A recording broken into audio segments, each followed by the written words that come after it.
Mesdames et messieurs, bien chers téléspectateurs, bienvenue à tous. Nous vous disons merci d'être branchés nombreux sur la RTNC pour suivre votre émission, le magazine d'actualité pour tous. Magazine d'actualité pour tous est une émission qui vous met au parfum de l'actualité politique, économique et socio-culturelle dans notre pays.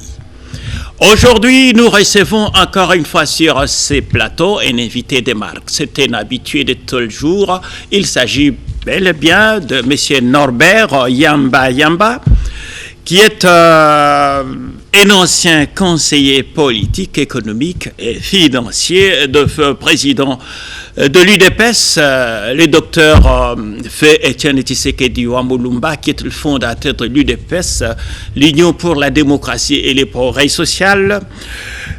Il est aussi ancien membre du comité national de l'UDPS, candidat malheureux aux élections législatives de 2019 pour la circonscription électorale de Lomela dans la province de Sankuru. Monsieur Norbert Yamba est donc président de la Nouvelle Vision panafricaine, consultant international sur les questions de développement. Donc c'est quelqu'un qui est rodé en la matière, c'est un capitaine au long cours et non capitaine à la place, ni capitaine de douce.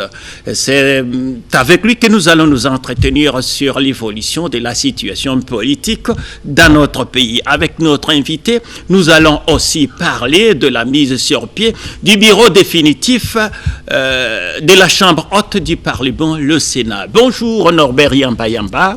Bonjour, merci bien pour l'invitation. Très bien, au Seigneur de tonnerre, dit-on, comment se porte la santé? Ben écoute, comme nous sommes là, nous nous portons à merveille, bonne santé, mais surtout préoccupés toujours sur l'avenir du Congo et du Congolais. Et donc, quand on n'est pas encore rassuré, je pense que la santé aussi ne va pas comme il se doit. Mais très bien, la charité bien ordonnée commence par soi-même, la santé se porte bien, la santé n'a pas de prix. Bon, je voudrais savoir aussi, selon vous, Félix-Antoine Tshisekedi Tshilombo, aux affaires, bientôt 6 mois, selon vous, quelle est la santé de notre pays, comment évolue et quel est l'état de lieu du pays? Merci parce que vous me posez cette question qui est tout le temps revenue sur la place publique. Parce que d'aucuns se posent la question sur l'efficacité de l'action du président Félix-Antoine Tshisekedi. Je pense que si nous sommes vraiment des responsables, si nous voulons véritablement construire une dynamique pour le développement de notre pays, il est important que nous puissions quitter le débat des quartiers pour aller vers véritablement un débat de prospérité qui porte sur un professionnalisme politique. Pourquoi je dis ça? Simplement parce qu'en réalité, lorsqu'on veut apprécier la performance d'un gouvernement ou d'un responsable, il faut partir véritablement de son programme. Il faut partir des réponses qu'il a proposées pour répondre à une situation bien déterminée, dans un timing bien déterminé. Et le président Félix qui arrive, et qui visiblement, avec l'alternance, est en face d'un gouvernement démissionnaire. Et en attendant le gouvernement responsable, qui est ici véritablement des élections de 2018, et donc le président avait pris un contrat transitoire avec notre peuple au travers le micro-programme de 100 jours. Et dans ce programme, le président a prévu la décrispation politique parce qu'il estime que lorsque les acteurs politiques ne s'entendent pas, il y a recrudescence de la violence. Et parce que beaucoup d'acteurs politiques ont été emprisonnés, beaucoup étaient à l'étranger comme des exilés, beaucoup de Congolais étaient aussi des prisonniers pour des raisons non justifiées. Et donc, il faut décrisper la situation. Il a également proposé à ce qu'on puisse assouplir les conditions de la diaspora congolaise parce qu'on en a besoin pour construire des investissements dans notre pays. Il a également, sur base des priorités, il a proposé un certain nombre d'infrastructures de base, comme un certain nombre de kilomètres de routes, certaines écoles, certains centres de santé, etc. Il a également proposé qu'il puisse s'engager résolument pour construire la paix, la sécurité dans notre pays, parce que s'il n'y a pas de sécurité, il n'y a pas de développement, parce que le bruit chasse les capitaux. Alors, en ce qui concerne la décrispation politique, le président a pris des décisions stratégiques, faisant état de la sortie des opposants qui étaient en prison. C'est comme ça que vous voyez des hommes comme Franck Diongo, les gens comme Diomine Dongala, et 700 personnes qui en réalité sont venues dans la filière MLC, qui ont été emprisonnés, etc. Il n'y a pas que, c'est sur l'ensemble de la République. Cela doit continuer lorsqu'on étudie cas par cas. Il faut reconnaître que les compatriotes qui étaient à l'extérieur sous forme d'exilés sont revenus. Vous vous rappelez que Moïse Katumbi était dans une situation très très difficile. 3 ans d'Iran pour un opérateur politique et économique, c'est pas facile. Il est revenu, muni d'un passeport qui lui a été privé. Atipa Sinyamoussi est revenu. Jean-Pierre Bemba s'est aussi engagé à revenir. Et tous sont dans notre pays. Les manifestations politiques, les libertés individuelles et collectives sont opérationnelles, c'est comme ça que vous avez vu. L'un organise des safaris pour aller de province en province, l'autre est aussi en train d'aller en province. Moutandis pour Martin Fayoulou qui était avec nous, mais qui visiblement a fait le tour de la République sans être inquiété. Et tout cela montre véritablement que nous sommes en train de reconduire, de travailler dans la perspective de construire un état de droit. Tous ces éléments faisant commune, il faut reconnaître que même celui qui est aujourd'hui censé être un peu plus dur, j'allais dire, de Martin Fayoulou, qui a vu son hôtel fermé pendant 2 ans, et cet hôtel a été réouvert. Tout simplement pour construire véritablement la décrispation. Alors, en ce qui concerne les routes, c'est vrai que dans ce programme de 100 jours, il a été prévu un certain nombre de sites, des espaces géographiques, le nombre de kilomètres, le montant correspondant, les indicateurs de vérification objective. Et donc, tous ces éléments faisant commune, on a vu, par exemple, la construction de certaines écoles. Quand vous allez au Kanchati, il faut voir quelle modernisation d'une construction des écoles, l'hôpital également. J'étais le dimanche, n'est-ce pas, à Lemba, j'ai visité l'école Monkengeli, etc., qui visiblement a une nouvelle robe incroyable, en peu de temps, vous imaginez. Nous avons, pour éviter les embouteillages dans la ville, un programme de mise en place de saute-mouton est en place. Le président a également prévu on puisse construire 1500 logements dans les sites de Mbujimaï, de Kinshasa et de Bukavu. Je dois vous avouer qu'on n'est pas resté à l'état initial. Tout ce programme, tous ces projets sont opérationnels. Les écoles sont en train véritablement d'être construites. Croyez-moi. Si à des moments on observe qu'il y a une certaine lenteur, certes, il faut aussi être informé, parce qu'il y en a ceux qui disent mais écoute, mais on a piqué l'argent, mais écoute, on veut rien faire. Mais écoutez, vous n'avez pas le thème de référence, parce que dans les thèmes de référence, pour recruter un soumissionnaire, c'est lui qui va véritablement faire le travail. On détermine les spécificités techniques du travail, de l'ouvrage. On détermine la durée. On détermine le montant. Et on lui demande de faire une note méthodologique d'opérationnalisation de ce qu'il doit faire comme travail. Et tout cela faisant commun, lorsqu'on n'est pas suffisamment informé, on peut tirer des conclusions non concluantes. Mais en réalité, lorsqu'on regarde les offres qui ont été données par les soumissionnaires, on a l'impression, on est rassuré que d'ici fin de l'année, en fait, tout ce qui a été prévu sera véritablement rendu opérationnel. Je suis conforté dans ma position lorsque j'écoute naturellement le président de la République, lorsqu'il a fait la visite, il s'est dit, Congolais, un peu de patience, nous sommes en train d'atterrir, le travail devra se faire, mais au bout de cet exercice annuel. Donc, croyez-moi, s'il faut véritablement coter le 100 jours du président, je dois vous dire qu'on est là à plus de 75%. Le temps d'attendre que les travaux se finalisent pour qu'on puisse coter à 90, pourquoi pas 100% des prévisions. Mais là, ça sera aussi rendu plus possible parce qu'en fait, nous sommes en train d'entendre le gouvernement de la République qui, il faut le dire, à suivre toutes les sources d'information, que cela puisse être présenté sans délai. Voilà. Très bien. Monsieur Norbert Yamba, l'actualité est restée dominée par la mise sur pied du bureau définitif de la Chambre haute du Parlement. Quelles leçons tirées d'une part de l'élection des membres du bureau définitif du Sénat et d'autre part de l'échec de Lambert Mende Omalanga au poste de gouverneur du Sankourou au profit d'un candidat indépendant, Joseph Moukoumadi. Bon, je suis content qu'en fait, parce que nous nous sommes battus pendant 38 ans pour construire la démocratie dans notre pays. C'est vrai qu'on ne fait pas la démocratie de 2 ou 3% de la population.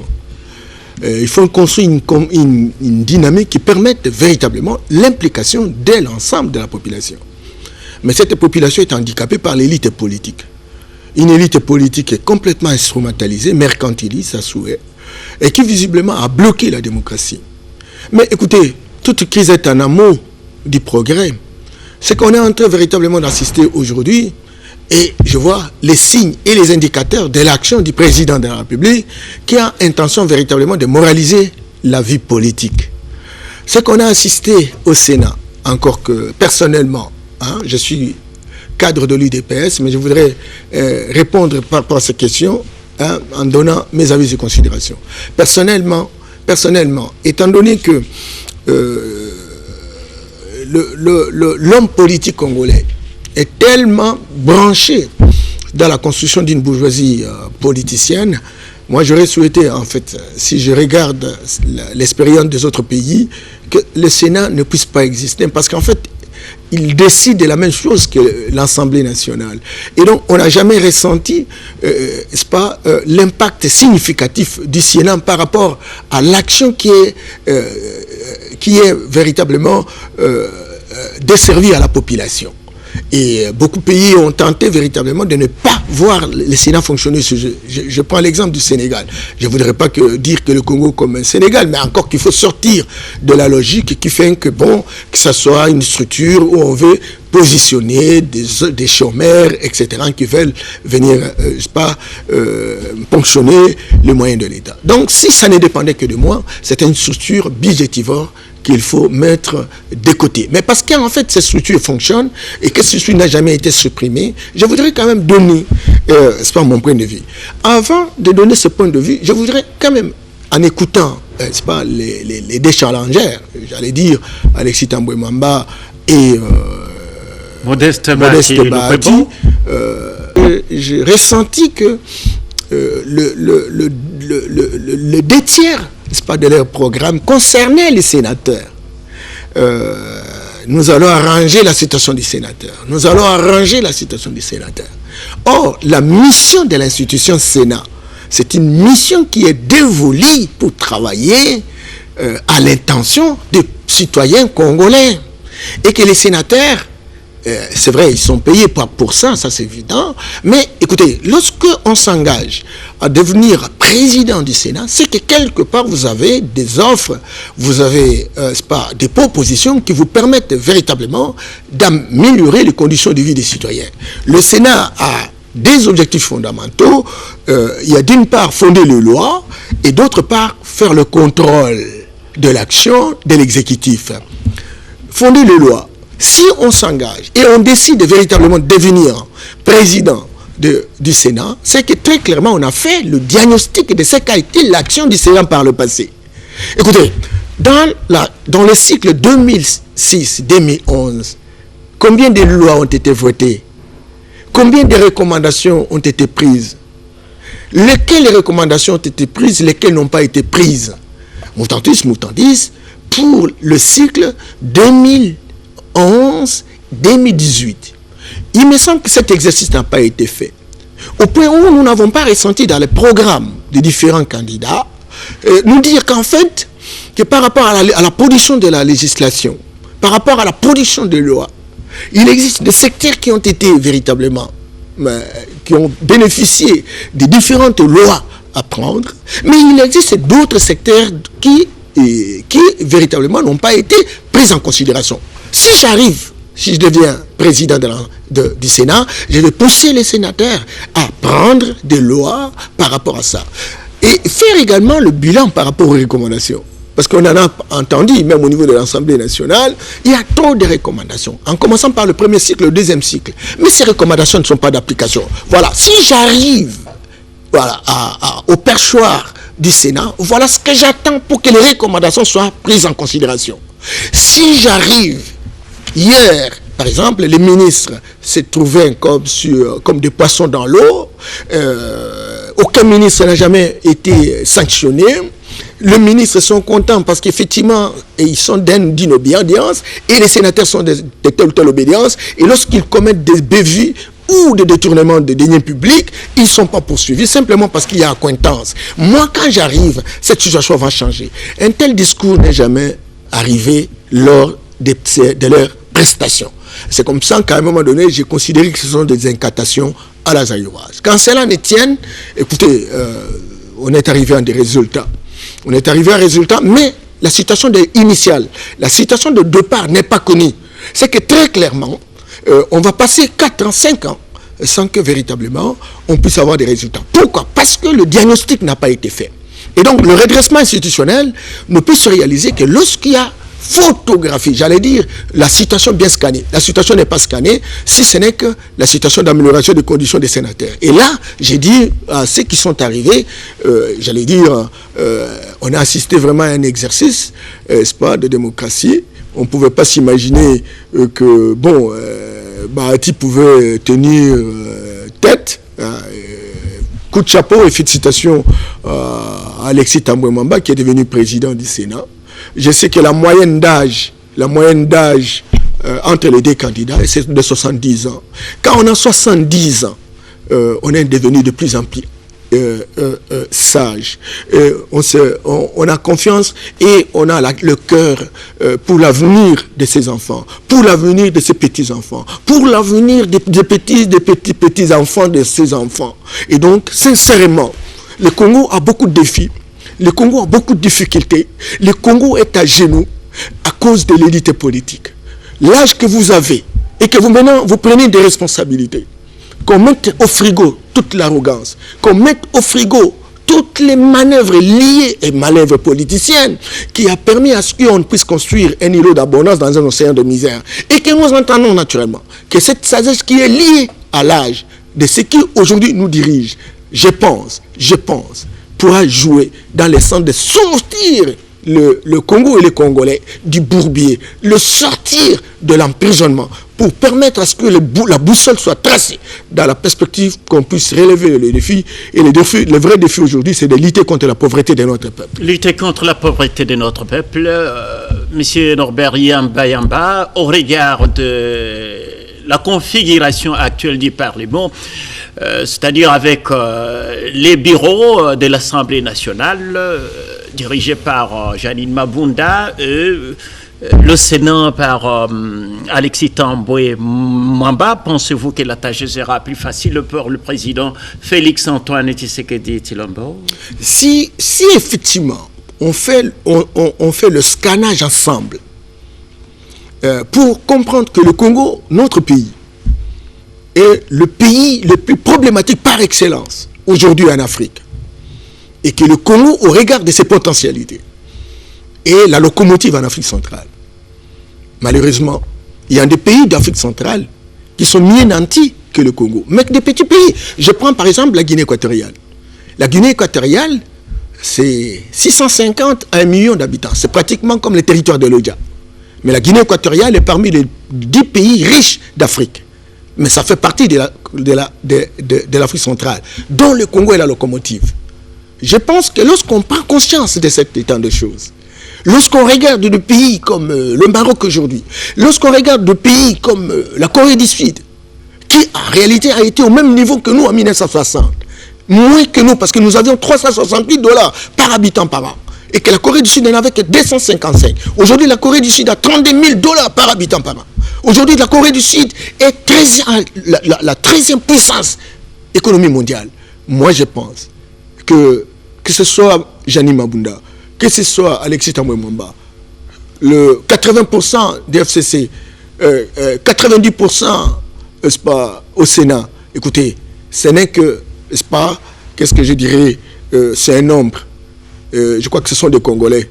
Ils vont comprendre que beaucoup se sont enrichis. Regardez un peu la situation de 60 à 65. Combien étaient riches? Toutes ces maisons que vous avez vues là, ce sont des gens qui étaient riches. Mais il faut le croiser. Avec le 32 ans d'une dictature perfectionnée de Maréchal, il y a eu trop de riches. J'ai croisé beaucoup en Belgique, en France. Je ne pouvais pas m'imaginer qu'ils pouvaient faire le job. Mais écoutez, avec le régime Kabila, de 1996 jusqu'à aujourd'hui, plus de 22 ans, c'est vrai qu'il y a des gens qui se sont enrichis insolemment. Mais écoutez, le bien mal acquis ne profite jamais.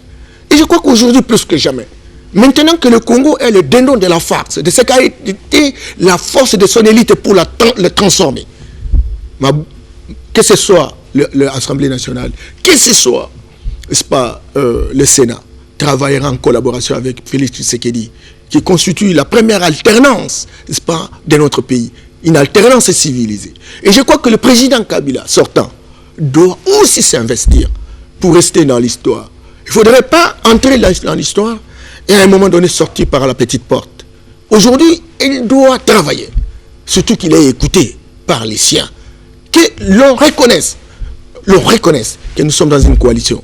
Et une coalition suppose que tel groupe, parce qu'est incapable de réaliser seul une mission, vient avec d'autres groupes ensemble pour former un seul groupe. Mais dans ce groupe-là, il doit y avoir un leader. Et aujourd'hui, pour les camps d'espèces, c'est Félix Tshisekedi. C'est lui l'unique leader. Parce que j'entends, même dans la manière de parler, un président d'une assemblée provinciale, un président d'une assemblée nationale, un président d'un Sénat, qui sont des institutions publiques. Et qui, visiblement, au lieu de parler que son action sera actionnable et en collaboration avec le président de la République, tendance, c'est que je remercie l'autorité morale et je vais rester fidèle à l'autorité morale. Oui, vous restez le fidèle à l'autorité morale qui doit être un fait privé. Il faut plutôt aller dans la vision, dans la boussole, dans l'offre politique qui a été tracée par le président actuel. Parce que c'est lui qui est censé être le top manager, président de la coalition. Alors, si on ne comprend pas ça, si on fait fi qu'il existe un leader du groupe, parce qu'aujourd'hui on parle de coalition, l'article 169 de notre Constitution voudrait que le gouvernement de la République, au travers de son Premier ministre, et le président de la République définissent des politiques de la République. C'est le président qui est le président du Conseil de ministres, en tout état de cause, sur la vision du président élu au suffrage universel direct. C'est lui qui a un devoir de redevabilité vis-à-vis de notre pays. En tant que tel, heureusement que nous avons une coalition. Et c'est donc lui qui donne l'impulsion. C'est donc lui qui est le manager, qui est le stimulateur, qui est l'élément dynamisant, qui est le catalyseur. Et ne pas le reconnaître, c'est vouloir véritablement amener notre pays dans une situation catastrophique. Et vous n'avez pas la chance de dire, de croire que vous allez toujours jouer le même jeu et réussir à tout moment et n'importe quand. Je pense qu'aujourd'hui, plus que jamais, c'est aux Congolais de tirer une conclusion pour dire plus jamais ça. Nous devons payer les droits à la contestation. Nous avons vécu des choses invraisemblables. L'homme politique a trompé notre peuple. Aujourd'hui, plus que jamais, c'est le tour de restituer la République aux citoyens. Permettre à ce que notre peuple trouve son compte. Et pour qu'il trouve son compte, il faut un devoir de redevabilité. Et que pensez-vous de la coalition FCC Cash? Ben écoute, on est en coalition, je l'ai dit. Nous sommes heureux que nous soyons ensemble parce que nous sommes imposés par la Constitution. Il y a d'une part le président de la République qui a été élu au suffrage universel direct, qui a la compétence de nommer et de révoquer, qui a la compétence de présider les conseils des ministres, mais il y a aussi l'arsenal institutionnel subalterne, vous avez l'Assemblée nationale, vous avez le Sénat, chacun devra jouer sa partition. Et nous nous avons dit parce que nous avons gagné un différent niveau d'atterrissage et que nous devons nous gérer ensemble. Pourquoi ne pas être ensemble? Mais là, le grand problème, c'est que chaque fois que nous disons que nous sommes ensemble dans une coalition, c'est comme un léopard. Nous voulons former l'équipe léopard. Mazembe arrive, il donne ses joueurs.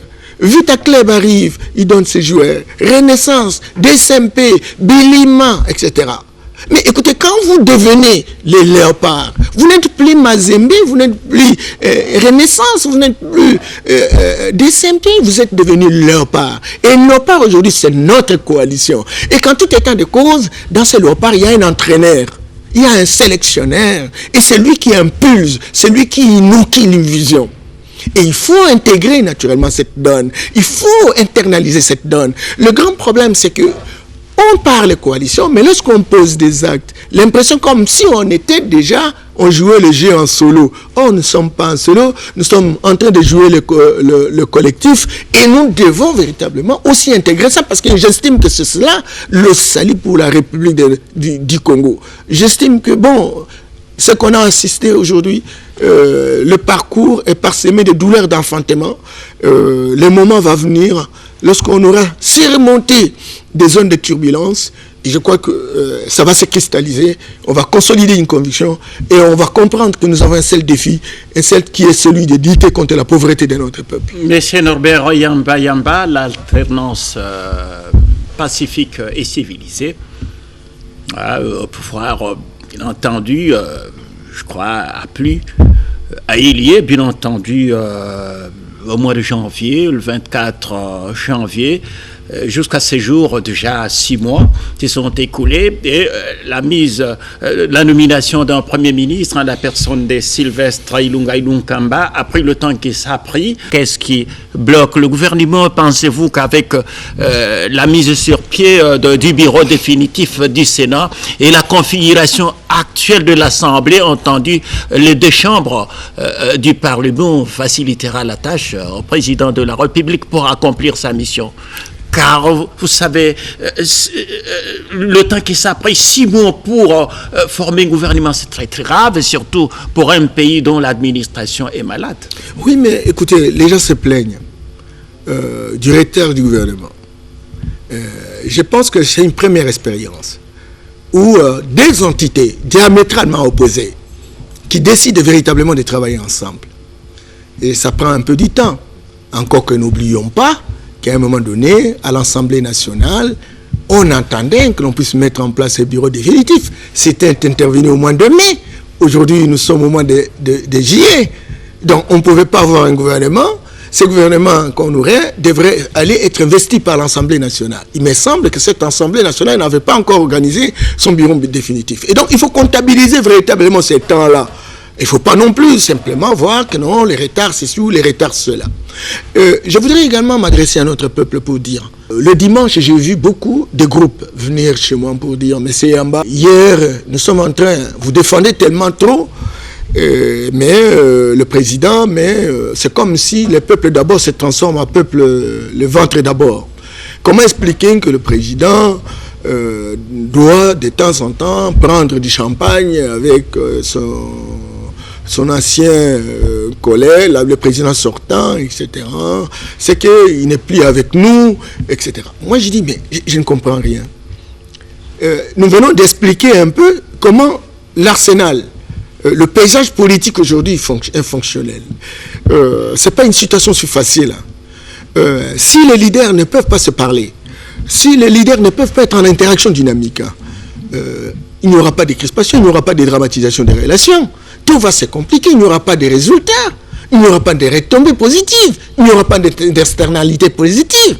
Et donc, lorsqu'on voit le président de la République échanger avec l'autorité morale du FCC, le sénateur Joseph Kabila, et puis bon, entre nous, sincèrement, pourquoi on doit rester comme dans des quartiers? Quand vous avez un visiteur qui arrive chez vous, vous prenez la boisson, le sucré ou on ne sait pas, de l'eau, vous prenez avec lui pour montrer véritablement que vous avez un cœur ouvert envers lui, est-ce que cela est un crime de lèse-majesté? Est-ce que cela vraiment a allé dépouiller tout l'argent de la République pour ça?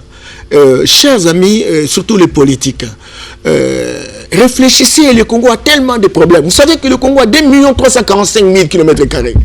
Le Congo a 1437 entités territoriales décentralisées.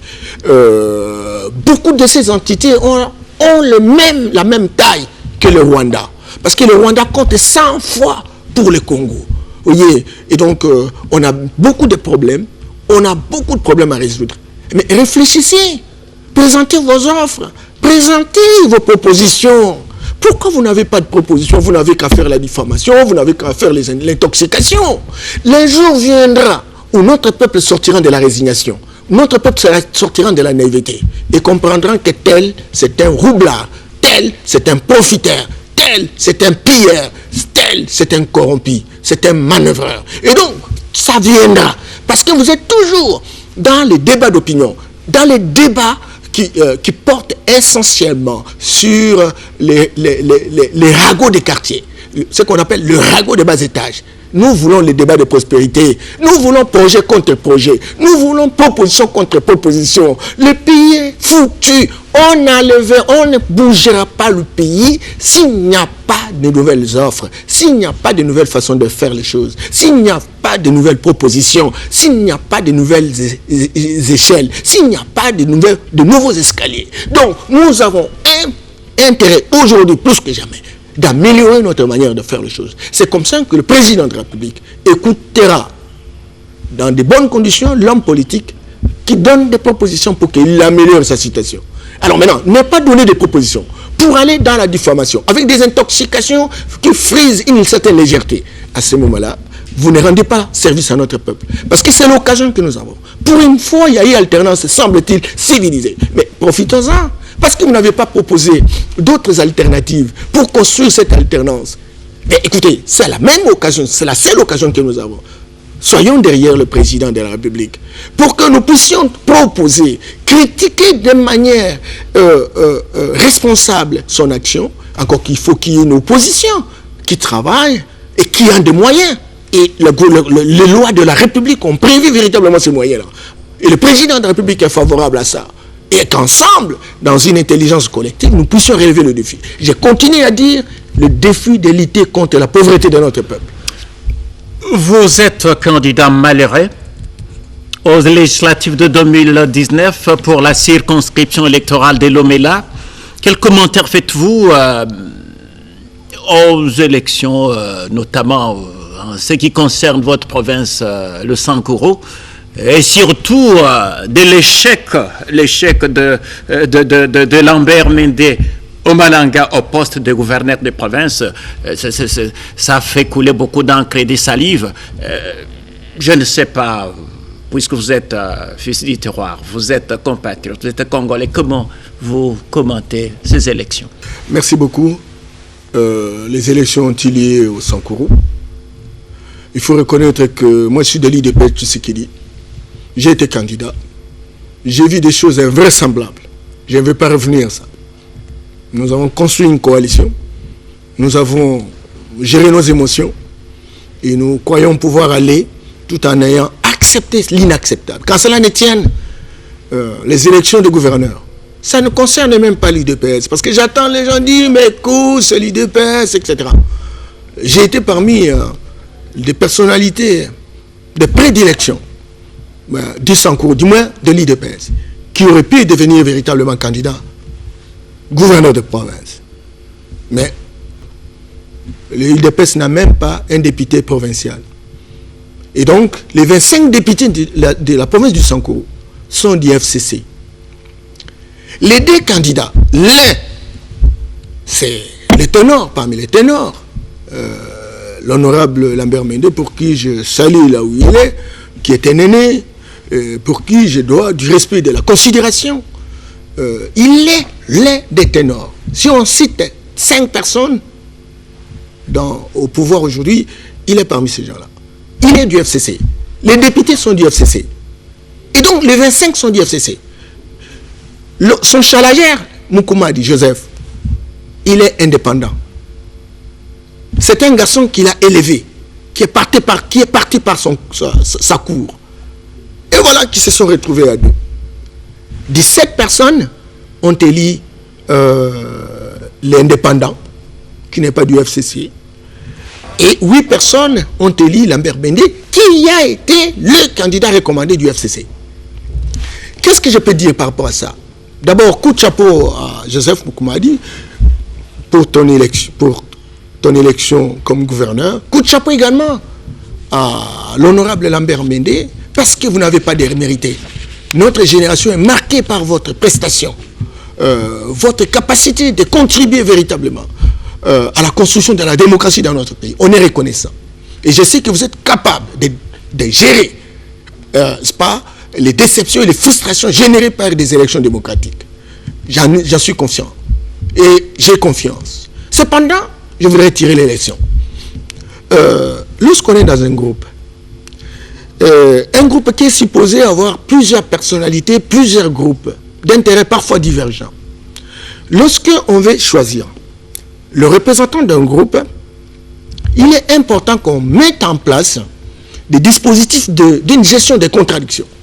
On va écouter les différentes personnes, on va écouter les différentes ambitions, et au finish, les gens peuvent se prononcer pour dire « Moi, je suis candidat, tel je suis candidat. » Mais le chef, c'est un modérateur. Il recentre le débat, il fait comprendre aux uns et aux autres qu'on a besoin seulement d'un seul candidat, et que maintenant que vous êtes 2 ou 4, allons-y pour que nous puissions choisir un d'entre nous. C'est comme ça qu'on fait. Mais si on ne pose pas la question aux autres, s'il n'y a pas une discussion en amont, il n'y aura pas de réponse en aval. À ce moment-là, il y en a ceux qui, vous savez généralement, l'élite politique de chez nous est toujours hypocrite.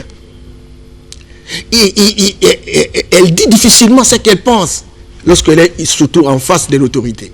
Alors maintenant, si l'autorité choisit la personne et donne au groupe la personne qui l'a choisie sans avoir fait une discussion préalable avec les autres, à ce moment-là, on peut avoir des résultats.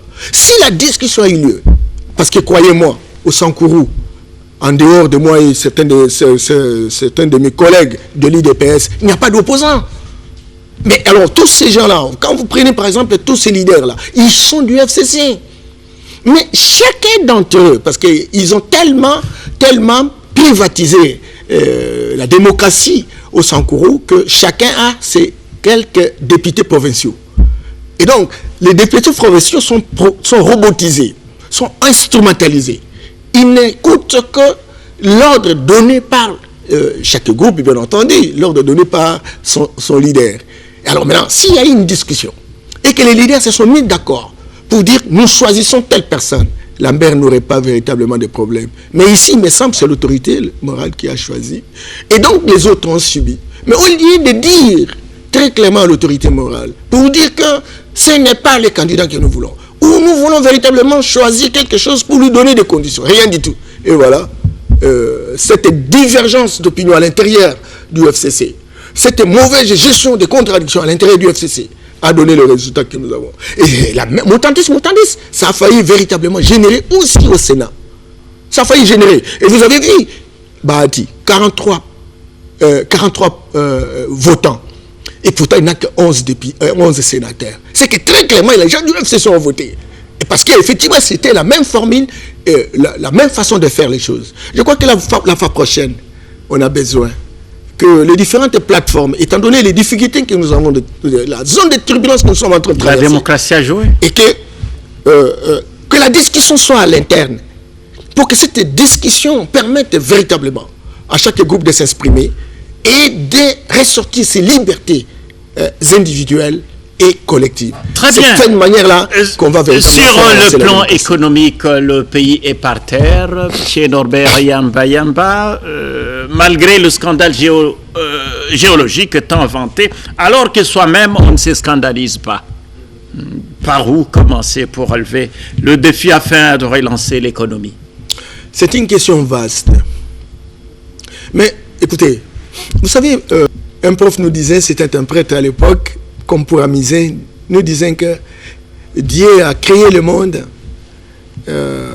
il a donné à chaque pays des ressources, des richesses, mais de manière mesurée. Et quand il arrive, c'est pas, en RDC, il était fatigué et il a tout laissé. Mais il a dit simplement que la RDC, on a laissé tout.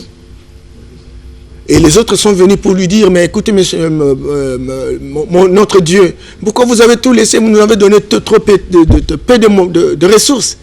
Dieu a dit, alors je vais leur enlever l'intelligence et vous aurez l'occasion de venir et de vous ressourcer. Sans commencer par la conférence de Berlin où le libre commerce, au Congo, où chaque pays avait la responsabilité de venir prendre ce qu'il peut, etc. Et l'intelligence, pour que nous soyons en mesure d'assumer les richesses que nous avons, écoute, cette intelligence reste encore un défi. Non, je ne dis pas que c'est ça, mais je suis en train, c'est une anecdote. Et donc, on a intérêt véritablement à se poser une question parce qu'on ne peut pas comprendre cette contradiction entre beaucoup de richesses potentielles et beaucoup de pauvreté. C'est un paradoxe. Alors maintenant, si on était conscient et on avait l'intelligence et la sagesse nécessaires, on transformerait véritablement ce que nous avons. Alors maintenant, on commence où? Vous savez, René Dumont disait, l'Afrique est mal partie. Mal partie simplement parce qu'on n'a pas établi des priorités. Lorsque vous fonctionnez sa priorité, c'est que vous ne savez pas où vous allez. Et quand vous ne savez pas où vous allez, à ce moment-là, vous risquez d'avoir des résultats que vous ne vous imaginiez pas. Parce que tout est possible, parce que vous ne savez pas où est-ce que vous allez. C'est très important. Et donc, en termes de ce qu'il faut faire, on a oublié, il y a 3 compartiments, il y a 3 étapes très importantes. J'ai entendu quelqu'un dire hier, je l'ai suivi à la télé, il semble que c'était scientifique au niveau des professeurs d'université, dire que mais il faut suivre Rostov. Arrêtez, ça sont des théories déjà périmées, c'est pas ça. Et donc, pour ça, il faut commencer par l'éducation. L'éducation est très importante. Vous savez que pour tous les spécialistes de l'éducation vous dire que tout enfant, toute initiation, tout enseignement permet à l'enfant, oui, de mieux s'adapter par rapport à sa société, d'être utile à sa société, mais de transformer sa société. Donc la mission que nous avons, nous, c'est justement, tous les enseignements que nous avons reçus, c'est de nous permettre de pouvoir transformer notre société, notre environnement, de transformer la nature naturelle. Et donc l'éducation devient quelque chose de grande importance, mais quelle éducation? Nous avons eu, à l'époque de nos ancêtres, des initiations. C'est comme ça que vous avez vu, même quelqu'un n'a pas été à l'école, mais il a été initié. Il est devenu chasseur, il est devenu pêcheur, il est agriculteur, il est cultivateur, il est pisciculteur, il est éleveur, etc. Ce sont des initiations que nous avons eues de nos ancêtres. Je m'excuse beaucoup, c'est très important parce que si on ne comprend pas ça, le reste, c'est un leurre démagogique. Et donc, l'éducation que nous avons reçue, c'est une éducation qui nous a déplacés de nos réalités. Parce qu'en réalité, par le passé, si on veut avoir la viande, il faut avoir des chasseurs. Et les chasseurs vont en forêt, et ils nous amènent le gibier, et nous mangeons. Mais aujourd'hui, l'école que nous avons été formée vient de l'extérieur. La formée vient de l'extérieur. C'est une école conçue, n'est-ce pas, pour répondre aux besoins d'une autre société. Et qu'est-ce qu'on voit? Tout ce qu'on enseigne sur nous produit des chômeurs de luxe. On est tous des chômeurs de luxe. C'est comme ça que vous voyez, on donne par exemple une entreprise telle qui a été à l'université. Il ne fait rien. Il ne fait rien. Parce que l'école n'a pas été conçue pour donner des solutions aux problèmes de notre société. Et quelle serait la solution? Alors maintenant, il faut véritablement une école qui répond aux besoins. Une école qui sorte de la désintégration, de la désarticulation, mais une école qui véritablement restaure ce que nous appelons l'identité culturelle. Une école qui nous permette véritablement d'être en connexion avec notre spiritualité authentique. Une école qui nous permette de mieux appréhender notre société. Vous savez, il y a 3 composantes pour que les choses se fassent comme il se doit. Lorsqu'on forme les gens, il y a 3 compartiments. Il y a il y a la théorie, il y a la pratique, et aussi la dimension spirituelle. L'école nous a permis d'avoir la théorie, c'est comme ça que nous sommes comme des perroquets. L'école nous a permis d'avoir la pratique, mais l'école ne nous a pas donné la spiritualité. Et la spiritualité, c'est la capacité de l'esprit à visualiser sa société, avoir l'intuition de connaître le milieu et de le transformer. C'est ainsi que vous voyez, quand vous regardez dans notre superbe végétation, vous allez trouver des plantes qui ont des vertus pour résoudre les questions d'Ebola. Mais quand il y a Ebola chez nous, qu'est-ce qu'on fait? On appelle les Occidentaux, parce qu'en réalité, nos médecins, nos infirmiers, nos pharmaciens ont été fabriqués au modèle occidental. Lorsqu'il y a quelque chose qui naît, qui véritablement ne fait pas partie de la théorie que nous avons reçue, et donc nous sommes incapables véritablement de faire des choses. Il faut donc recourir là où on a été formé. Et je vous dis que les Indiens ont mis fin à cette manière de faire les choses, les Chinois ont mis fin à cette manière de choses, ils ont chassé les Chinois, les prêtres et les pasteurs, ils se sont réconciliés véritablement avec leur environnement, au point où il y a la médecine chinoise, la médecine bien, il faut se prendre indienne. En charge. Il faut se prendre en charge. Très bien, nous amorçons notre descente en douceur. Je crois que je termine les deux compartiments. Oui, tout à fait, rapidement. Oui, les deux compartiments. Donc, je crois qu'il faut restaurer une pensée autonome.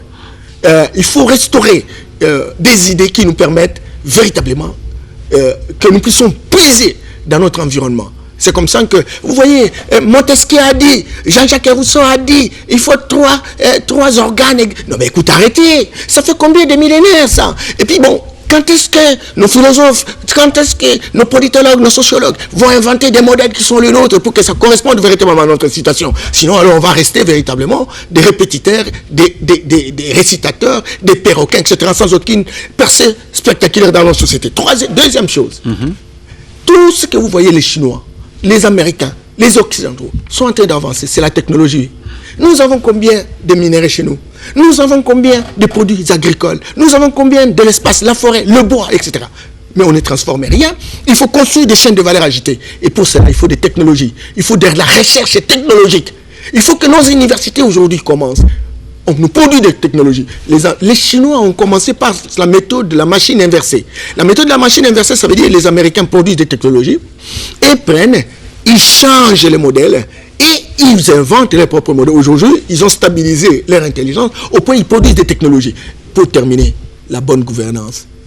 Quand vous avez une éducation qui forme des hommes et des femmes qui sont capables de transformer l'environnement, quand vous avez des technologies qui vous transforment véritablement les matières premières, mais il faut avoir une bonne gouvernance parce que vous aurez produit des richesses. Et ces richesses-là doivent être bien gérées. Mais lorsque vous êtes en face des vautours, lorsque vous êtes en face de voleurs, des profiteurs, des roublards, des corrompus, des hommes et des femmes qui n'ont aucune conscience de ce que représente la vision et les défis de la République. Et donc, vous ne ferez rien. Et donc, on a trois compartiments, l'éducation, la recherche technologique, scientifique et fondamentale, ou l'industrialisation et la bonne gouvernance. Et tout cela, par la volonté volontariste du président de la République. Tous les leaderships à différents niveaux d'atterrissage, avec la boussole, et ils voyagent dans les temps 50 ans, ils reviennent et ils embarquent tout le monde autour de cet idéal. Il faut que tout le monde joue au collectif, et c'est de cette manière-là qu'on va relever le défi. Et je continue à dire les défis de la lutte contre la pauvreté. Une minute. Et notre point qui nous intéresse le plus souvent, c'est l'insécurité. À l'est du pays qui perdure, tout comme ici à Kinshasa, comment l'éradiquer selon vous? Vous savez, et là justement que je demande, et je continue à demander qu'on sorte des débats de quartier. L'insécurité. Vous savez que le bruit chasse les capitaux. Et donc, lorsque on a une situation difficile en termes d'insécurité, personne ne va venir investir. Et j'ai entendu beaucoup de politiciens critiquer le président de la République. Oh, il se promène. Oh, il est tout le temps parti. Oh, il est tout le temps parti. Oubliant qu'en tant que président de la République, il vient d'arriver. Il y a l'insécurité chez nous se justifie sur base d'une approche théologique.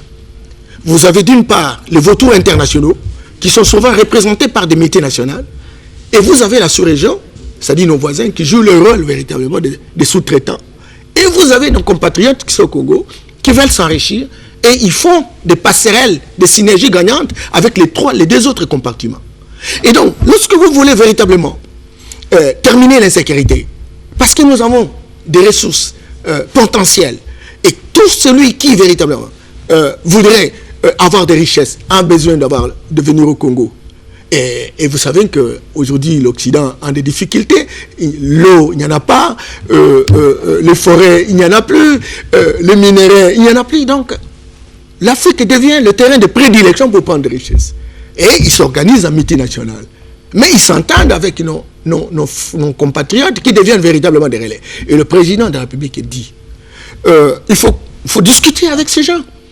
C'est pas, c'est les vautours internationaux, mais il faut discuter également avec les compatriotes africains, parce que nous sommes dans un processus panafricaniste. Nous voulons créer les États-Unis d'Afrique, la zone de libre-échange, l'Union africaine. C'est un processus.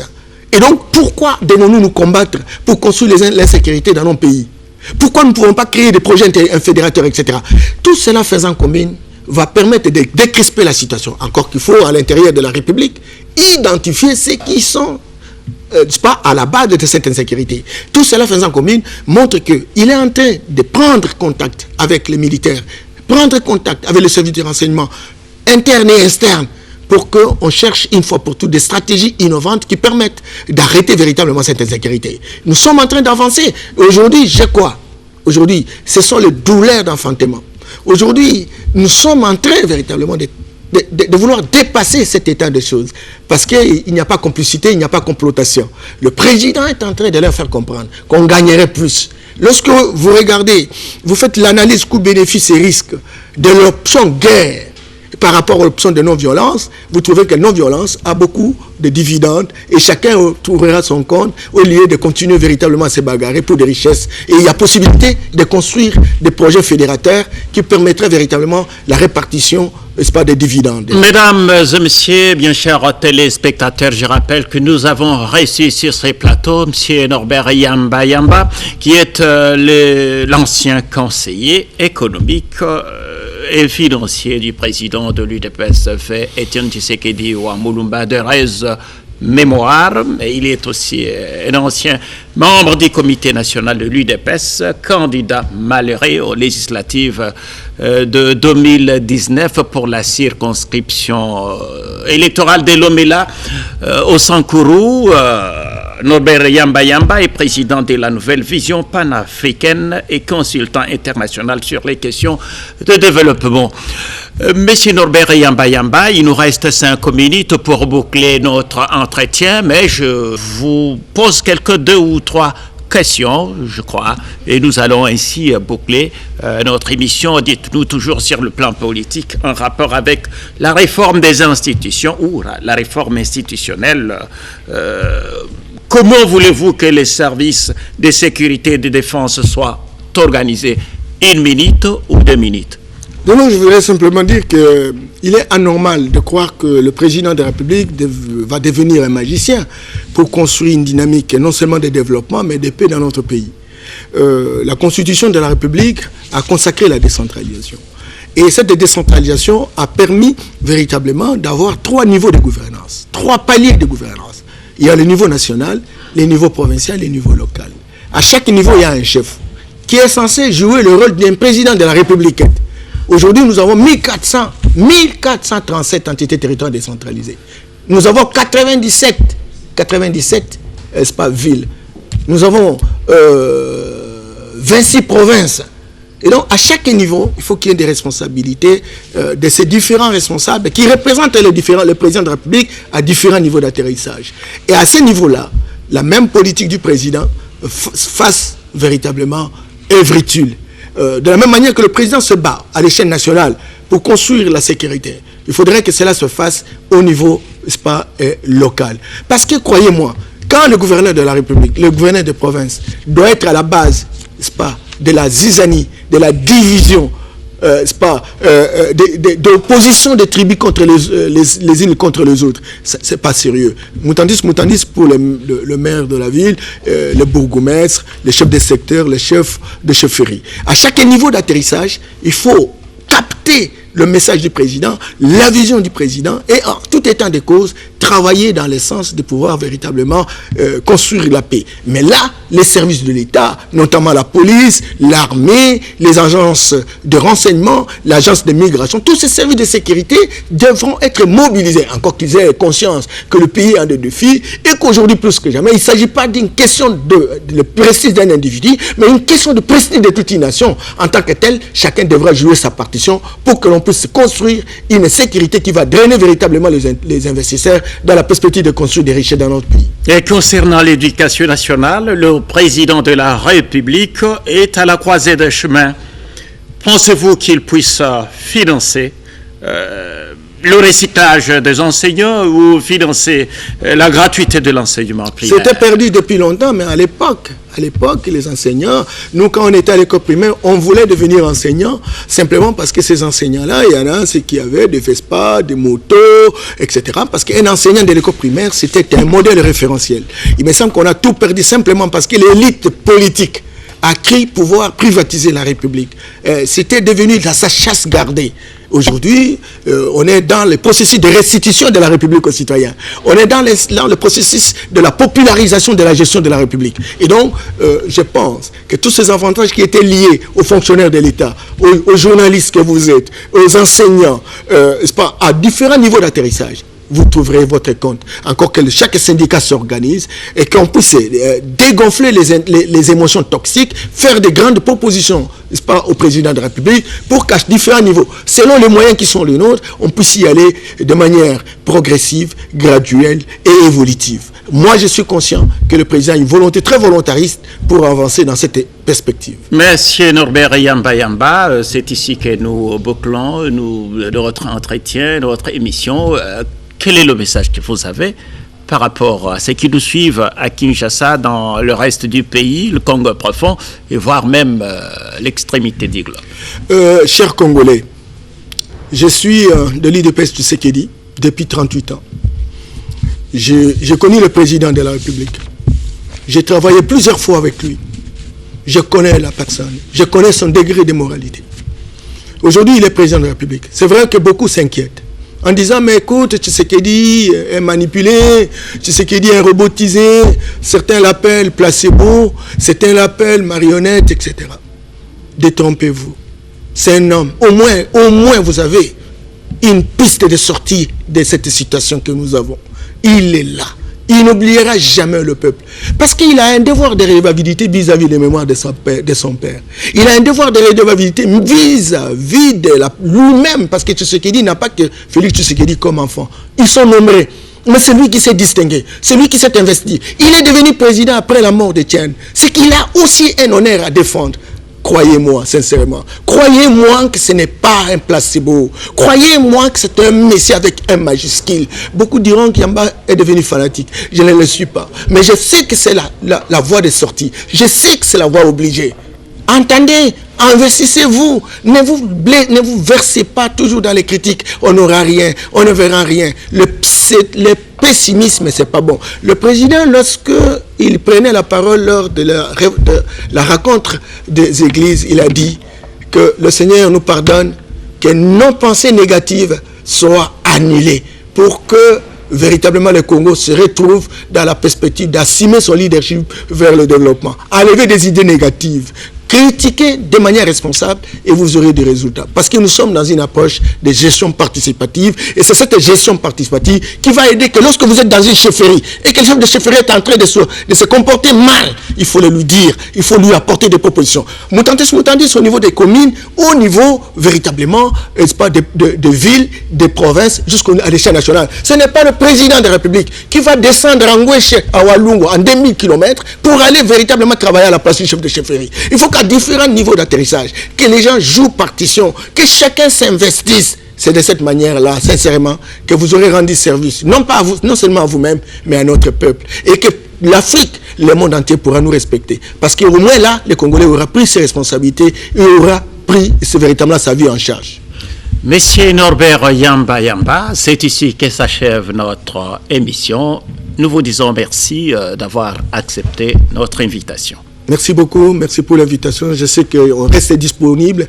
On est plus technique et politique et on sera toujours là lorsque vous nous invitez pour que nous puissions parler avec notre peuple.